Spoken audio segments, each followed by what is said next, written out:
In the golden triangle of sin, I witnessed the brutalization of the love of my life and was forced to transform from a man into a woman. So what? Evil shall be punished. I am a veterinarian, and I came here to operate on these inhuman monsters. No sacrifice is too great. After returning from working on a farm in Canada, I decided to go back to my hometown and open a farm with my younger brother, as I had studied veterinary medicine. However, I never expected that my grandparents would have already passed away, and my brother had been tricked into going to the Golden Triangle. Bit by bit, I found out that my brother had been taken to a so-called third gender training camp. 3 months ago, I infiltrated their organization in Los Angeles. To avoid suspicion, I even went as far as receiving estrogen injections.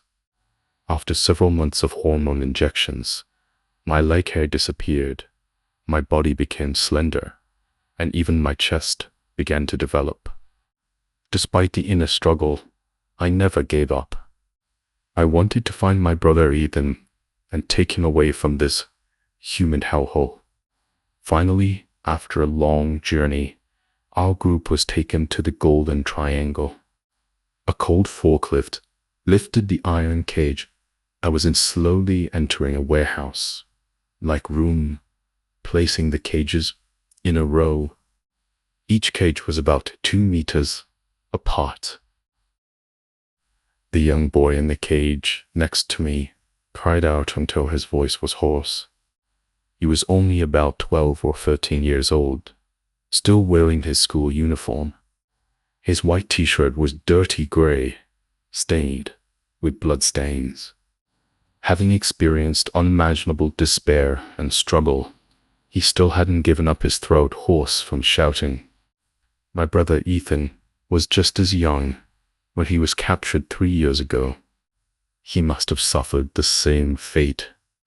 Thinking of this, my heart felt like it was being squeezed tightly by a pair of invisible hands, suffocating me. Sister, Rosemary, we have a total of 38 pieces of cargo this time. Please, count and receive them. The human trafficker who brought us here bowed and scraped in front of a woman. The irony was that he referred to us as cargo. A woman in a long red dress, high heels, and a perm walked towards us with her head held high. As the clicking of her high heels on the ground echoed, her cloud-like hair swayed in the air, and the elegant silk skirt danced gently.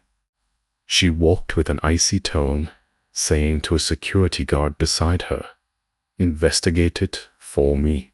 Where did Bobcat get the knife to commit suicide?" She was a beautiful woman, but her eyes were cold and arrogant. But this face, why did it look so familiar? The goods are good. The woman couldn't help but exclaim. The clicking of her high heels stopped as she stood in front of me. I looked up and finally saw her face clearly. I couldn't help but gasp. It really was her. Her name was Rosalind, a middle school teacher. We used to live on the same street when we were young. Although she was 3 or 4 years older than me, she had always been the love of my life. 5 years ago, she disappeared without a trace while traveling on the border. Her family said she was dead, and I had been silently grieving for her ever since. I never thought I would see her here. And judging from the way the security guards and traffickers bowed and scraped her, she had obviously become a leader here. Meeting an old acquaintance in a foreign land, I didn't know whether to be happy or sad. "Aren't you dead?" I was so shocked that I blurted out a stupid question. Rosalind also recognized me, but she was only stunned for a moment before her eyes turned cold and arrogant again. "Don't worry, kid. Even if you're dead, your sister is still alive and well." After saying that, she winked at the security guard. The security guard then used a forklift to transport me to another warehouse. Anyone who could survive in the Golden Triangle for 5 years was definitely ruthless. To think that the gentle and kind Rosalind had been transformed into a and my brother, Ethan. Not daring to think further, I slammed my fist against the iron cage. Boom. The dull sound of metal being struck traveled far, echoing through the warehouse. It was soul-stirring, like a sound from hell. Finally, I was locked in a small room, about 4 square meters. There was only a bed and a squat toilet in the room. There were no windows, only 3 walls, and the other side was a full iron fence. There was no privacy in such a room, and I could see everything in the opposite room clearly from my bed. "Hey newbie, why are you so old and still here?"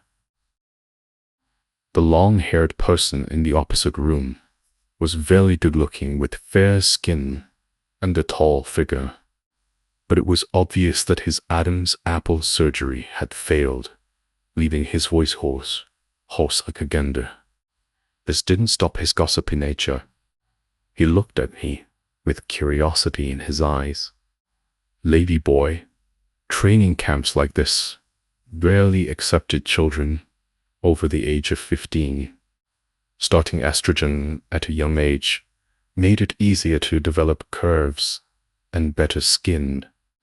As for someone like me, if I hadn't already been slender and delicate-boned, they wouldn't have bothered with me. It took 3 months of high-dose estrogen injections for my body to develop feminine characteristics. It was quite a loss for them. If I hadn't had thick eyebrows and big eyes with a somewhat delicate feminine look, that boss, Tiger, wouldn't have taken such a risky gamble." Ignoring his curiosity, I asked directly, "Is the person in charge here that beautiful girl in the red dress?" "You mean Sister Rosemary. Don't mess with her. She's the person Tiger trusts the most. If you mess with her, you're looking for death." Before coming here, I had done my research. I had heard of this Tiger. He was from Los Angeles, a fellow countryman, they said, but he killed without blinking. I asked the person again, "Have you ever seen a young boy named Ethan Lee here?" Ethan Lee, never heard of him. He told me that people here didn't use their old names. Those who were not yet trained were called tiger, leopard, lynx, or even pig, dog, rat. Those who were successfully trained were called peony, jasmine, rose, tuberose. In Thailand, being a transgender person was a profession, and people entered it voluntarily. But not here. The people here were all tricked, deceived, or even kidnapped. "My name is Calendula. What's your name?" When asked about my name, his black and white eyes lit up. "My name is Arthur Lee." After saying that, I shouted towards the corridor outside, "Hey, someone tell Sister Rosemary that I want to see her." I shouted several times, but there was no response from outside. Calendula, opposite me, shook his head helplessly. "Don't bother. It's useless. Follow the victims." "What do you mean?" "Newcomers are always ignored for 3 days. No one will talk to you, and you won't get any food. They will wait until you have no strength left before they slowly deal with you." How could I possibly wait patiently for 3 days? My brother Ethan was still waiting for me. I slapped the iron bars and continued to shout outside. About half an hour later, a security guard with an electric baton in his hand walked in. His eyes narrowed. "What's all the noise about? Is someone dead?" "Tadoko, addiction. I want to see Rosemary." Before I could finish my sentence, the security guard's electric baton landed on my waist. It felt like a red-hot iron rod piercing directly into my waist, burning with pain. I trembled all over, knowing I should dodge, but my body wouldn't listen to my brain, unable to move an inch. All I could do was endure the electric baton pressed against my body. Bang! After only a few seconds, my body collapsed heavily to the ground, like a dead fish, smoke rising from my skin. It was a painful fall. I wanted to get up, but my joints were so stiff that I wondered if I had turned to stone. "Make another sound, and I'll do it again next time," the security guard said impatiently, turning to leave. I don't know where the stubbornness came from, but I desperately grabbed his pants leg. "Let go." The security guard's tone was threatening. I had to see Rosemary.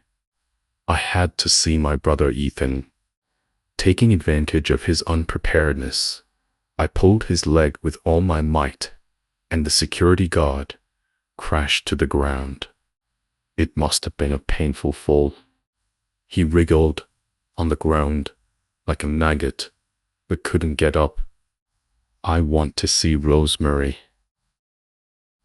I gritted my teeth, my eyes red with anger, glaring at him.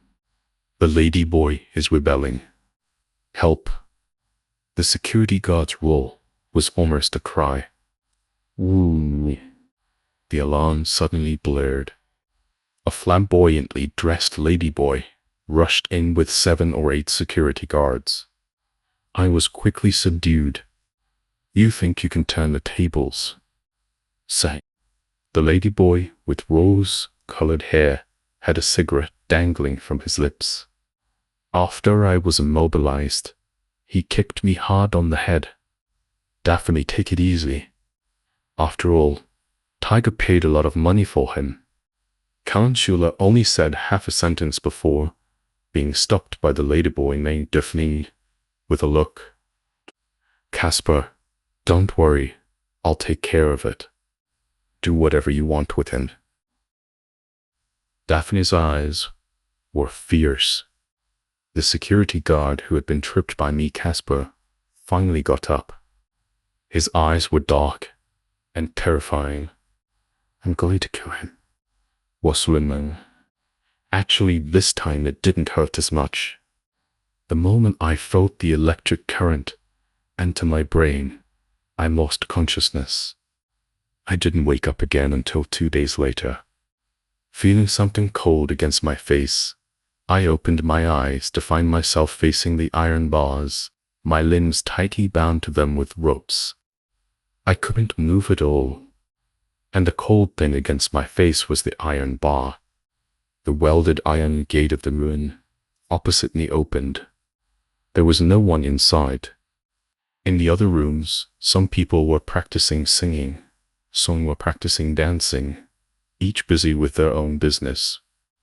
A cold wind blew past, and I felt a chill on my body. I slowly lowered my head. Oh my God. I wasn't wearing any clothes.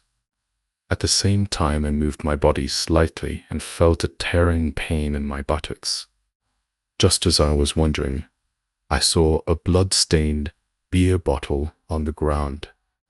It all came flooding back. Casper and the others must have. I'm a man. This was the greatest humiliation of my life. My heart felt like it was being cut to pieces by a scalpel, the pain unbearable. As long as I have breath in my body, I will make you pay for what you have done to me. One day I will tear these beasts to pieces. One day I will tear these beasts to pieces. Consumed by rage, I slammed my head against the iron bars. My forehead bled, the blood dripping down my face and into my eyes. The world I saw was stained with blood. Calendula returned from outside, sneaking around and looking down the corridor, afraid of encountering security. He stopped in front of me, his eyes filled with sympathy. "Cheer up. Actually, everyone here goes through this." Calendula said that many of the guards here were gay. Tiger allowed this behavior. After this experience, many boys who cried and refused to accept their fate had their psychological defenses broken and simply gave up, letting others do as they pleased. This was exactly the result Tiger wanted. I was speechless, feeling only a churning in my stomach, wanting to vomit. "Do you feel dirty?" I felt the same way at first. Calendula said as he picked up my shorts from the ground. "I can't let you out, but I can untie your legs and help you put your pants on." I swallowed the surging anger in my heart. Any fool knew that in this environment, resistance wouldn't do any good. Trembling all over, I clenched my jaw and nodded. Calendula untied my legs from the iron bars and helped me put on my shorts.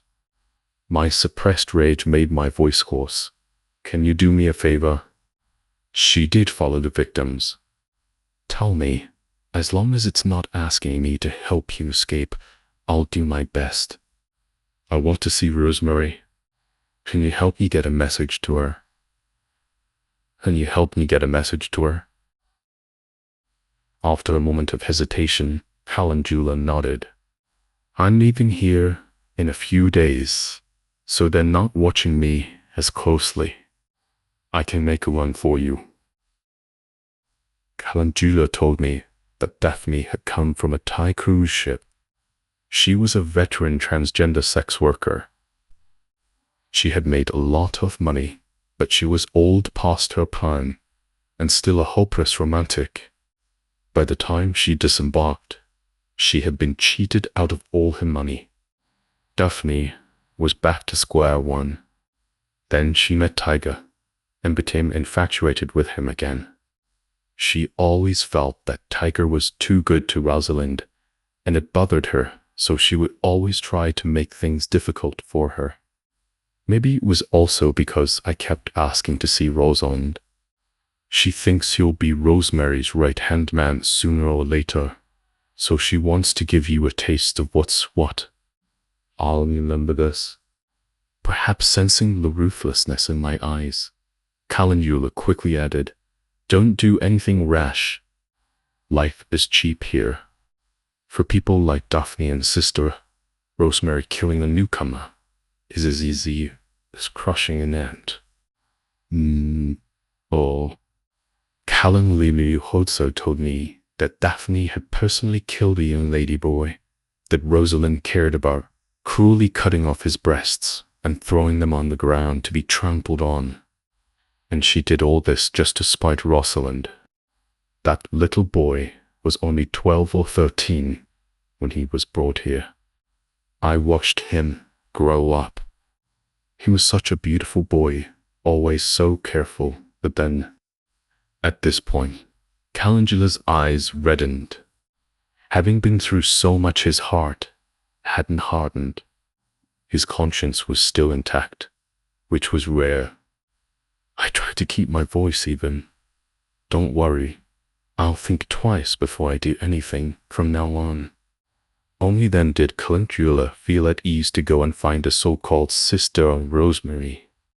As the familiar clicking of high heels on the floor grew closer, I didn't even dare to lift my head.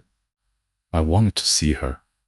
For the past 5 years, I had found her countless times in my dreams, holding her and crying. Those days of unrequited love, though humble, were beautiful. She was the light in my miserable life. But now, I was also afraid to see her. When Rosalind's eyes fell on my blood-stained shorts, my heart broke. This was the woman I loved most, and I had let her see me in such a wretched state. Death couldn't be more painful than this. But I didn't have the right to die. Rosalind. I struggled to say the name. I had called countless times in my dreams. Childish. Is it you who's being childish, or is it me? You're here now, resisting and fighting with the gods. Do you have a death wish? Her voice trembled slightly, and her eyes glistened with tears. But her eyes warned me to be careful what I said. I was such a fool. How could I call her by her real name? I came to you to ask about someone. There's a boy named Ethan, 16 years old this year. I heard he was brought here. Have you seen him? We clearly saw her walking and holding a knife while following the victims. She did follow the victims. Rosalind paused for a moment. Many people come here, but I really can't remember names. Can you tell me what are his characteristics? Ethan has a large lead mole on his chest. That's the most distinctive feature I remember about him. A red mole. Oh my God. Rosalind's face suddenly turned pale. I noticed that she was trembling. I was wondering why Bobcat looked so familiar. It turns out he's your younger brother. Rosalind's throat choked as if a lump of cotton had been stuffed into it. She couldn't speak. Calendula told me carefully that Bobcat had been found the morning I arrived. Even his breasts had been cut off, leaving only 2 frightening holes in his chest. The breasts were thrown on the ground, trampled with mud. Many people said Bobcat committed suicide. The day before, he told me that he had to stay alive, find a chance to escape, and find his brother. How could he suddenly commit suicide? Calendula tried to suppress his emotions, but his whole body was trembling with anger. His vision blurred with tears. My poor brother Ethan. I was too late. He had already been here for 3 years. Why did my brother suddenly die so tragically? I wanted to know what had happened, my eyes pleading with Rosalind. Her blue eyes were misty with tears, but a flicker of hatred burned within them. My people have investigated. Daphne went into your brother's room the night before the incident. The fruit knife left at the scene was also used by Daphne. Is she crazy, killing Bobcat and then desecrating his body? Calendula clenched his jaw, his fury evident. But Rosalind said Tiger's police friends checked. Although Daphne's fingerprints were on the knife, none of them had blood on them. Moreover, Bobcat's breasts were cut off before he died. In other words, it was possible that Daphne had only given my brother Ethan a knife and then verbally provoked him to kill himself. And my brother Ethan had cut off his own breasts. How much he must have hated that neither male nor female body, how much he must have hated his own helplessness to have resorted to such an extreme act. How much pain and despair he must have felt. My head buzzed, my legs felt weak, and I almost couldn't stand. A cool hand grabbed mine, and Rosalind said, Bobcat didn't die in vain. You have to pull yourself together. I nodded, but my body still couldn't seem to hold on. I staggered backward, my back hitting the cold iron bars, and slowly sank to the ground. All I could see was Ethan's face as a child. After our father died, my mother remarried and took me with her.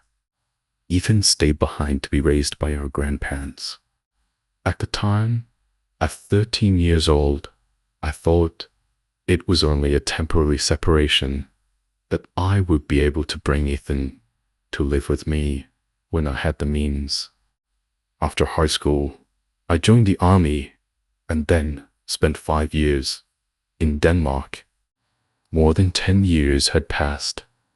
More than 10 years had passed. I never imagined that our parting in the village would be all lost. Babka told me that for the past 3 years, his only belief was to live to see his brother. Now Bobcat is gone, but I believe he would want you to live well and leave this place safely.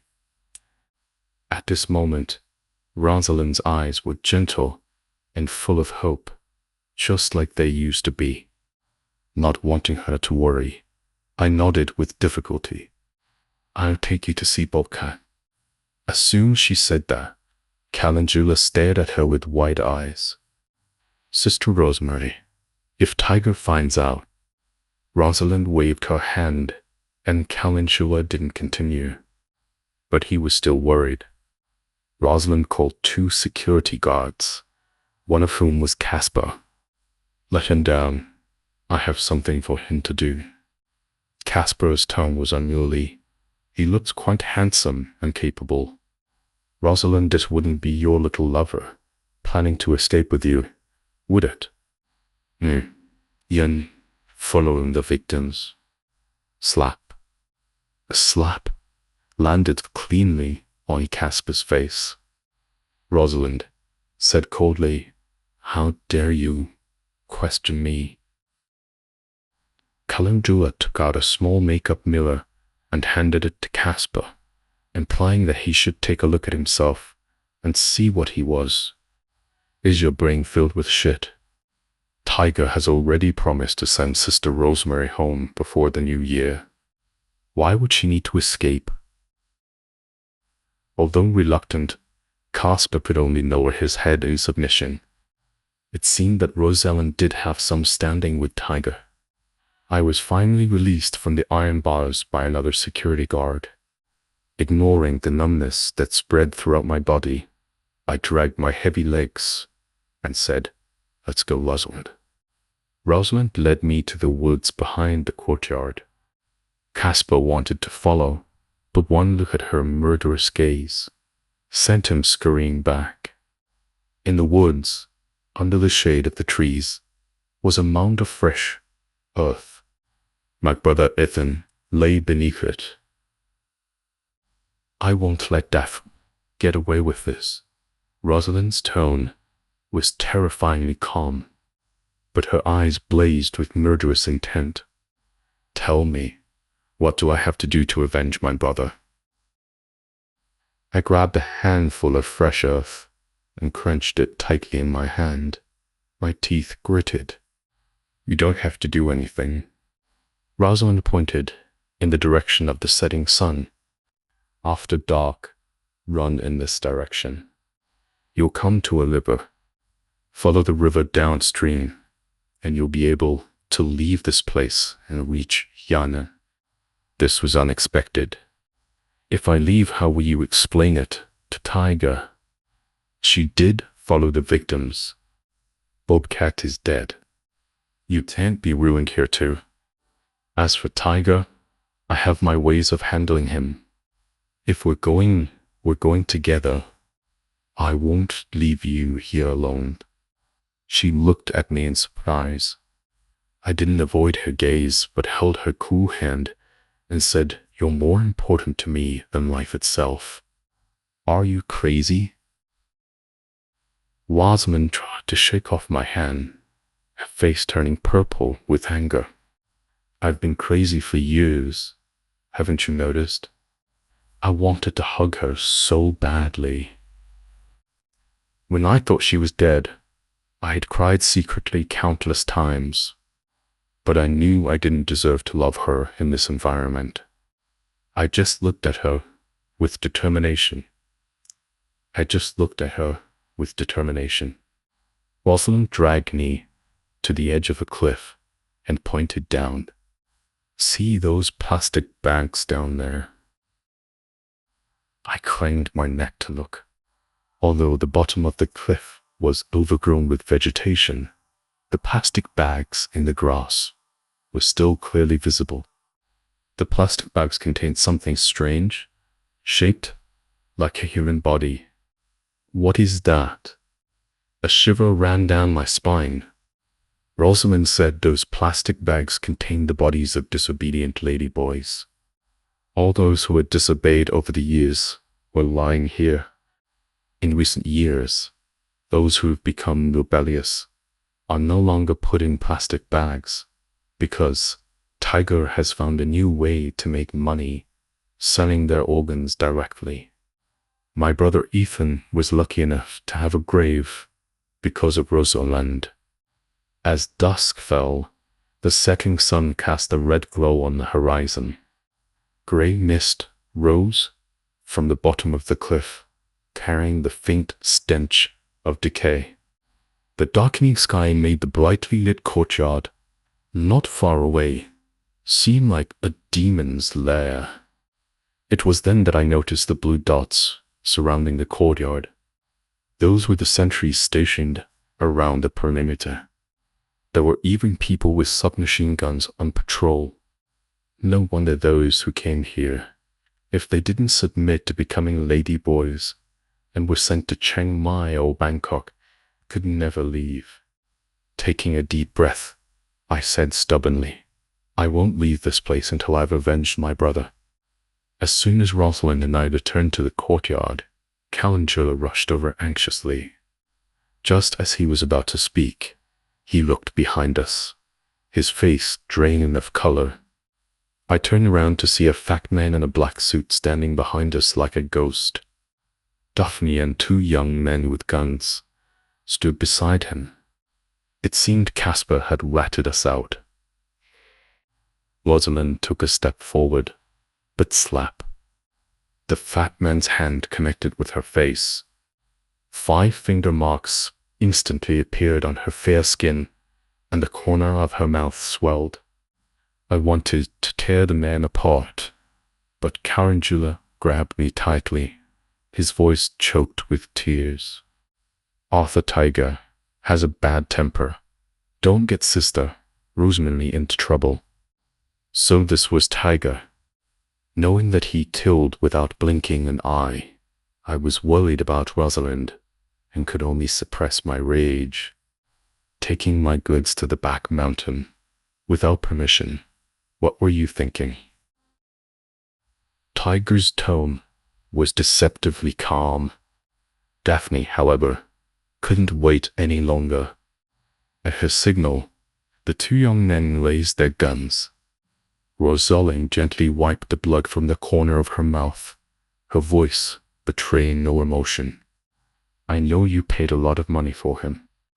I wanted to persuade him to get on track and start making money for you sooner rather than later. You sent everyone else away. Weren't you planning to run away with him? Then why did I come back? Tiger, I took him to the cliff because I wanted him to know the consequences of resistance. Rosalind remained calm and fearless. Tiger was truly unpredictable. I was still nervous, but he actually laughed. It was a chilling laugh. I guess you're not that stupid after all, sir.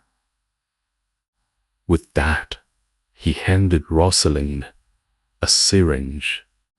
Without hesitation, Rosalind found the right spot and plunged it into my buttock. A cold liquid was injected into my body.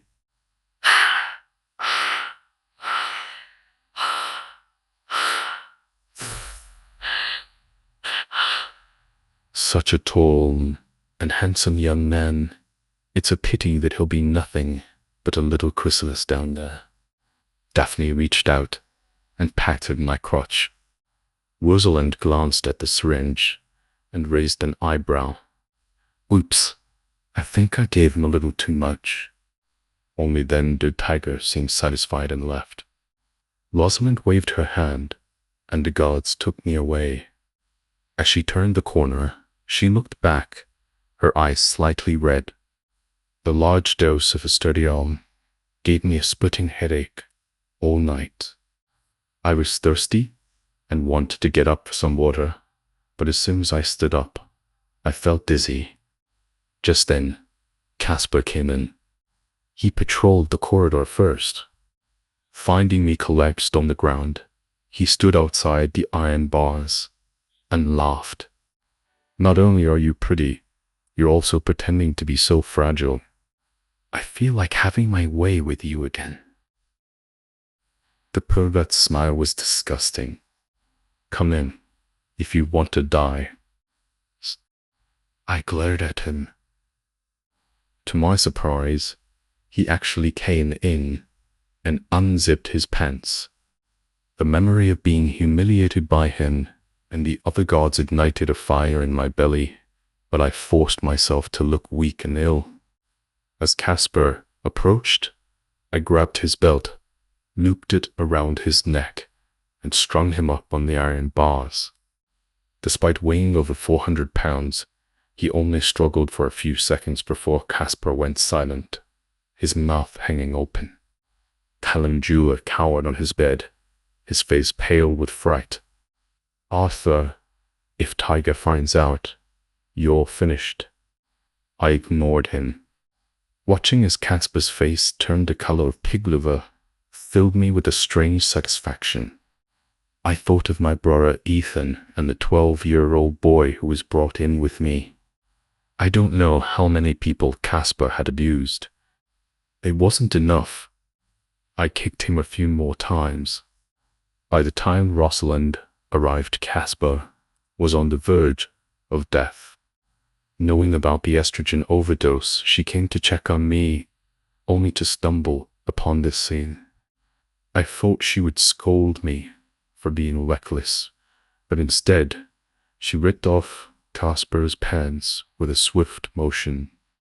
The flying eagle blade in her hand flashed. "This is for Bobcat.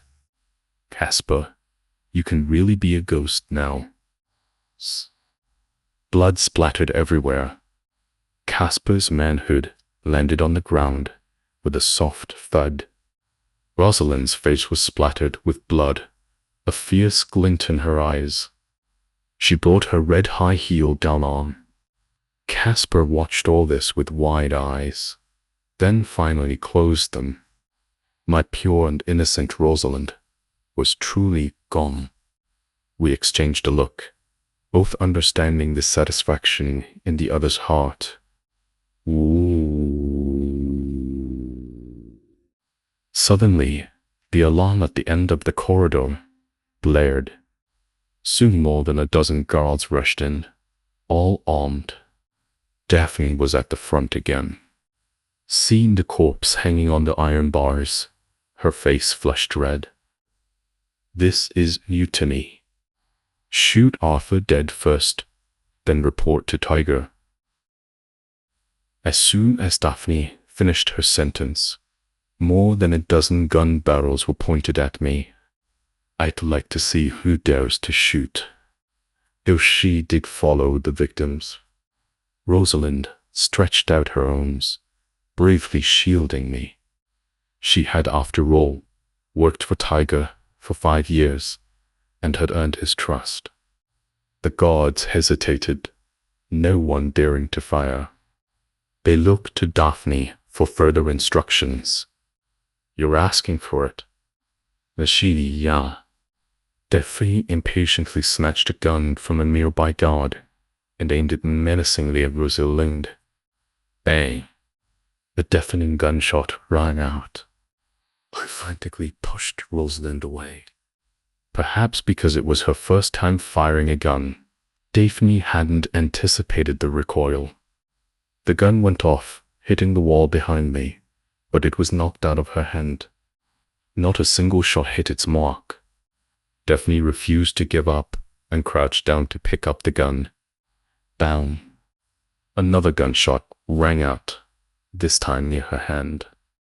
With a flash like a shooting star, a hole appeared in the concrete floor. The smell of gunpowder filled the air. Everyone looked in the direction the bullet had come from. Tiger stood there, gun in hand, glaring at Daphne. Daphne's legs turned to jelly. Unable to stand, she crawled towards Tiger and hugged his leg, sobbing. "Tiger, you have to avenge Casper."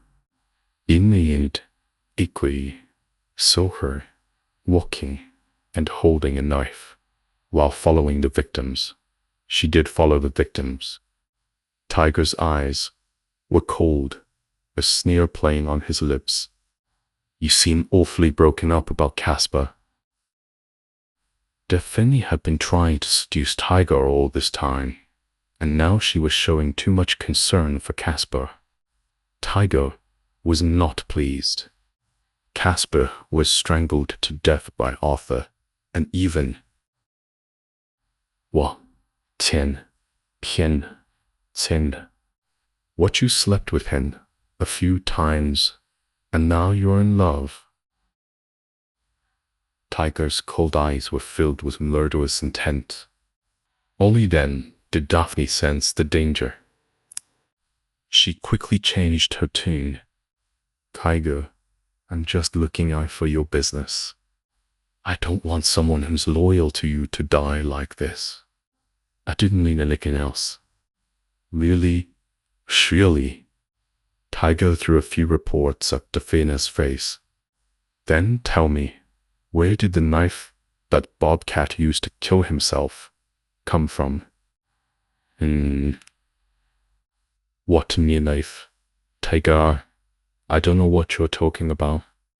Bang! Tiger kicked her hard in the chest. Daphne's body flew backward, crashing into the wall with a dull thud. "Do you have any idea how much a ladyboy with Bobcat's qualities is worth?" $US. So, Tiger would rather lose 100 security guards than one Bobcat. Realizing this, Daphne's face turned ashen. "Tiger, someone must be trying to frame me. I don't know where that knife came from." Tiger looked at Rosalind, then at Daphne. Perhaps even he didn't know who to believe. In the end, he just waved his hand and said, "Lock Daphne up first." Rosalind was disappointed that she hadn't been able to bring Daphne down. Tiger turned to leave, then seemed to remember something, and turned back a dangerous smile on his face. "Rosalind, are you very familiar with Arthur? If you know him well, you can tell me, and I'll let him off the hook." Having dealt with him for so many years, Rosalind knew better than to fall for his tricks. She smiled seductively. "I just don't want you to lose another 200,000, Tiger. This Arthur has the potential to be just as valuable as Bobcat. Really, I was planning to have someone operate on him tomorrow. Why don't you supervise it for me?" "Can't yet this fellow."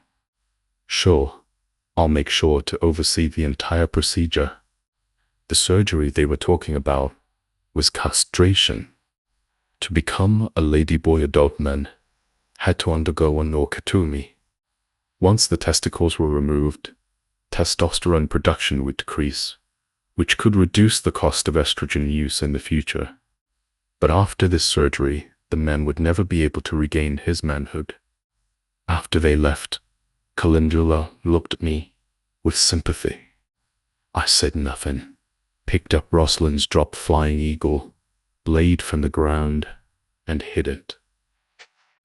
Worried about me, Calendula could only offer weak words of comfort. "Don't worry, sister. Rosemary will find a way. She'll save you." The fact that Tiger said that meant he was already suspicious of Rosalind. She had endured 5 years of danger and was about to escape. I didn't want to drag her back into it because of me. More than an hour later, A few security guards finally came to remove Casper from the iron bars. Seeing Casper's bloody crotch, they were extra careful. Several of them even snuck glances at me, as if worried I would suddenly attack them. They were all ants, so domineering and arrogant before, now they were scared out of their wits. The next day, 2 people in white coats came directly to my room. I thought they would at least take me to a hospital. I didn't expect them to just get 2 people to do the deed right here. Rosalind was already here. She was going to supervise the entire surgery personally.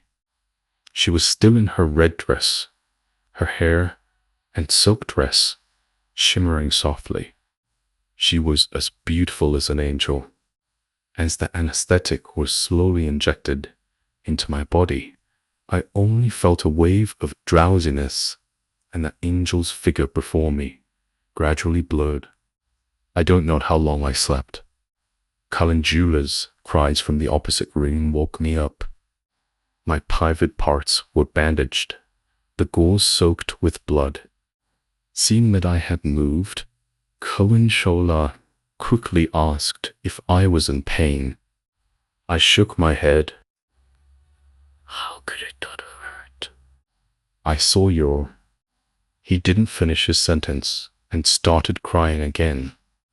After being immersed in this vat of sin for so long, he was still so kind and innocent.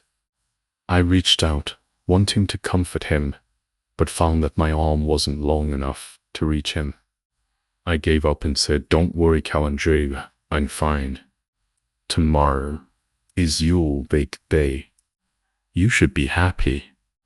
Tomorrow the boss from Chiang Mai was coming to pick people.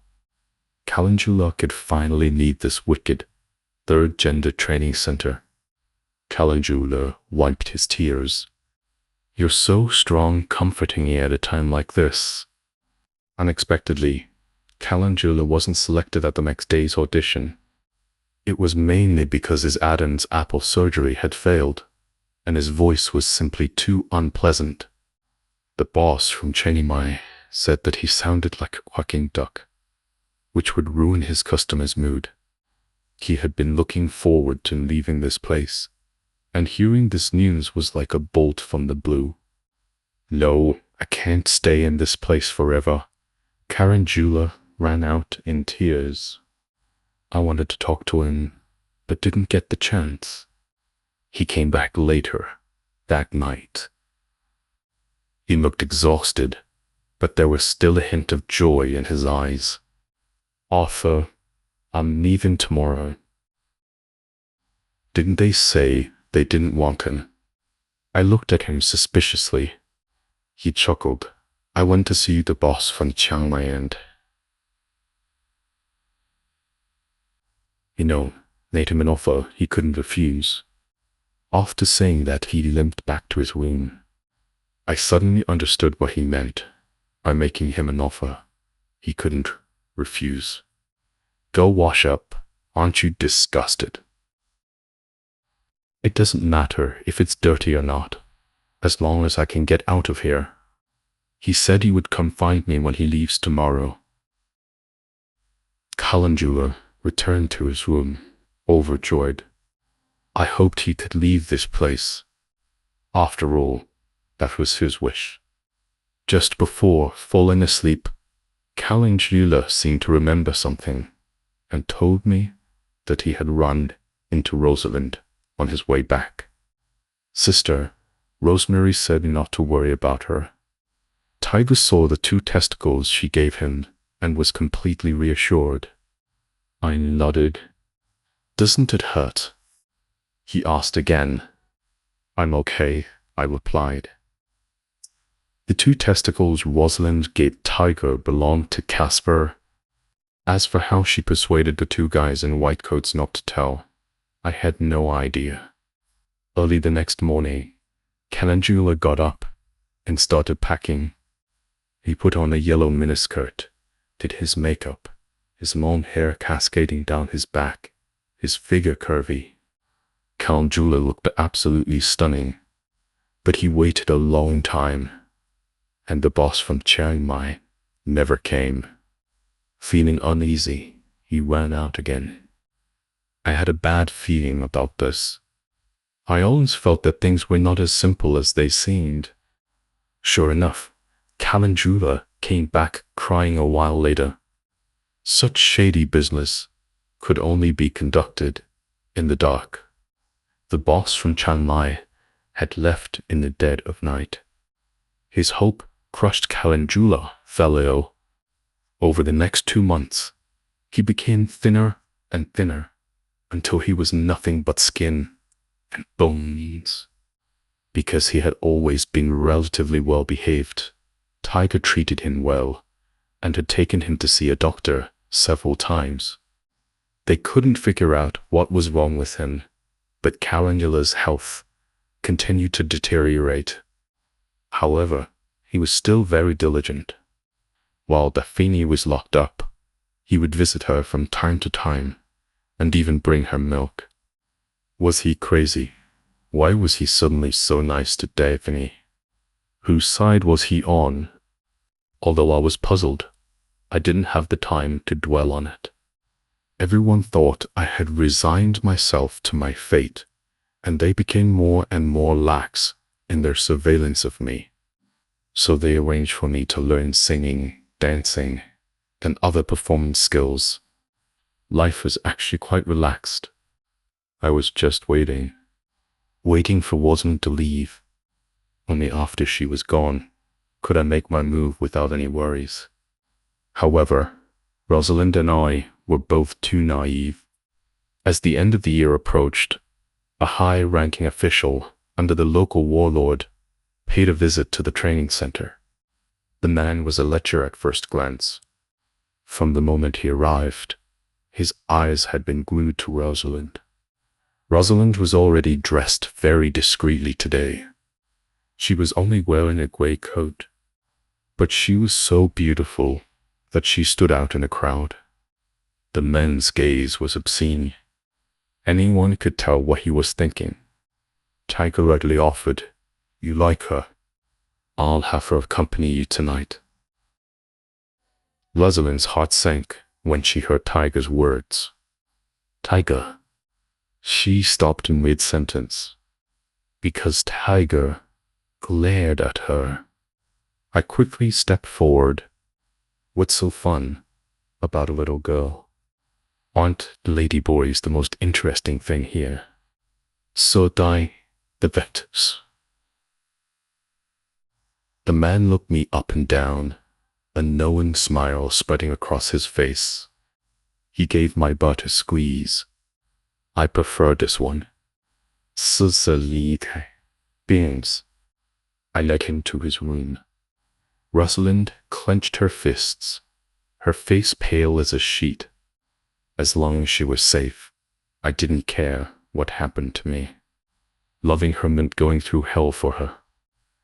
"Tiger, please, let Arthur go." I heard Rosalind pleading outside the door, but Tiger ignored her. That night was like a living hell for me. But all I could see was Rosalind's gentle smile.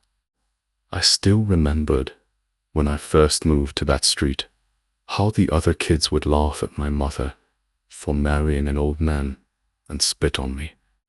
Only Rosalind bravely stood up for me. "If you bully Arthur again, I'll tell your parents, and they'll spank you." She was so small, but she protected me with such fierceness. Now it was my turn to protect her. I wouldn't even frown if it meant going through this for her, even dying for her. The next day, I came out of the room and was about to go back to my own when I saw Rosalind in the hallway. Her hair was messy, her face haggard, her tear-stained cheeks dry. It seemed she hadn't slept all night, waiting for me here anxiously. I wasn't made of stone. I had long sensed that she also had feelings for me, and this night must have been torture for her. As soon as she saw me, She ran over. Elther. Her voice was hoarse with unshed tears. I reached out and stroked her hair. It was so soft and smooth. I would remember this feeling for the rest of my life. I told you, I'm fine. How could you be so foolish? Wah. Wah. The brave and fearless Rosemary had perhaps really killed without mercy. But at this moment she was crying in my arms, like an ordinary girl. I couldn't help but hold her tight. Rosalind, listen to me. No matter what happens, I want you to live. Live well for me. What are you going to do? What are you going to do? Lisa. Her black and white eyes were filled with fear. She stood on tiptoe, trying to kiss me, but I dodged. I was dirty. I didn't deserve her. I took her cold hand and kissed the back of it gently. I'll find a way to get you out of here. Listen to me. Don't worry about me. If anything happens to you, I won't be able to live with myself. Fall. Tear. Tear. After saying that, I pointed to the end of the corridor, telling her to leave. Telling her to leave. She left crying, her steps faltering. After that, I made a point of getting close to Tiger, taking over Rosalind's position. In the end, perhaps Tiger felt that Rosalind was no longer of any use, or perhaps he was grateful for her loyalty over the years, so he actually sent someone to escort her to unknown. The guard who escorted Rosalind was her trusted confidant. After confirming that she was safe, I smiled happily. My Rosalind, in my eyes, you will always be so pure, beautiful, and out of reach. I wouldn't let anyone tarnish your beauty. That night, after carefully dressing myself up in a Lolita outfit, I knocked on Tiger's door. Arthur, what are you doing? Tiger looked surprised. My eyes scanned him from head to toe. I noticed the bulge in his pants pocket. He must have had his gun on him. This might be a bit tricky. I lifted my skirt slightly deliberately, revealing the pink bow on the edge of my white stockings. Tiger, I just got bitten by a mosquito. There's a bump on my thigh. Do you have any mosquito repellent? Tiger frowned. What are you up to? Tss. What could I possibly be up to? I just need some mosquito repellent, I said coquettishly. Tiger actually brought me the mosquito repellent. I lifted my skirt and dabbed some on the back of my thigh. Tiger's eyes never left my body, but he still put his hand in his pocket. He wasn't letting his guard down around me. Arthur, what's the meaning of this sudden affection? His tone was still cold and stiff. Maybe he was thinking of the old saying there's no such thing as a free lunch. I had no choice but to act even more flirtatious. I deliberately puffed out my chest and rubbed against him. What else could I possibly want? I just want you to take me and let me start making money sooner. Tell you, don't forget why I came here in the first place. It's to make a fortune. Tiger laughed.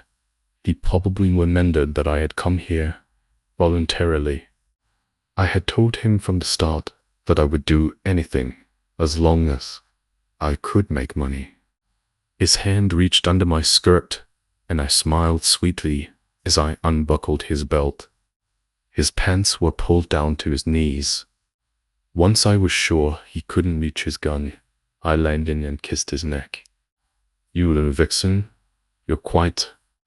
Tiger didn't finish his sentence, because the flying eagle blade in my mouth had already sliced through his carotid artery. Blood splattered everywhere. I could feel the warmth on my face. It turned out that human blood could be just as copious as pig's blood. Blood spurted out, forming a perfect parabola in the air. He didn't even have time to make a sound before he collapsed to the ground. White floor, crimson blood, his body convulsing. He lay still within 2 minutes. The commotion in the room woke the others. The alarm blared. I took the gun from Tiger's pocket and calmly pointed it at my temple.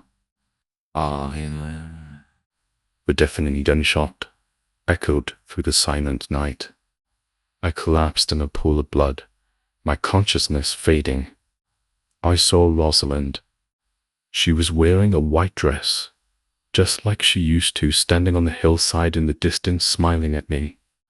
Ethan ran over to him. He was still a child, wearing a red coat I had bought for him, shouting happily, "Brother, wait for me." I was finally free. This sinful life was finally over.